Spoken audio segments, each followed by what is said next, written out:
Hello, crafty people. This is Lex from whatthecraft.com with a quick seam ripper tip. So there's some different types of seam rippers, but the most common type that I see is this one with one pointy end and one end with a little ball on the end. I spent years using the seam ripper like this, kind of picking out one or two stitches at a time with the pointy end. And that works. Okay, but check this out. Magical. It's like when you're cutting a sheet of wrapping paper and the scissors start to glide like a knife through butter.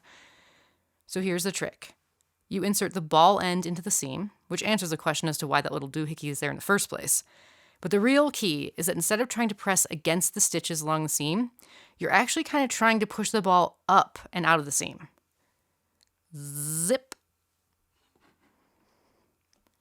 All right, a few caveats. If you're working with very delicate fabric or something with a sort of loose weave or a knit, I would not recommend this. It would be far too easy for either end of the seam ripper to get snagged in the fibers and create a big, gaping hole. Trust me, I've done it. Frankly, if you're in doubt at all, like you're trying to alter your cousin's very expensive wedding dress, just go the slow and steady route. There are times where speed is not your friend. But if you're repurposing some old curtains and don't really care about the fabric, zip away.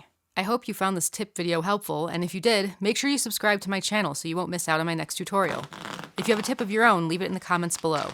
And be sure to visit whatthecraft.com for more crafty tips, tutorials, and kick-ass sewing patterns.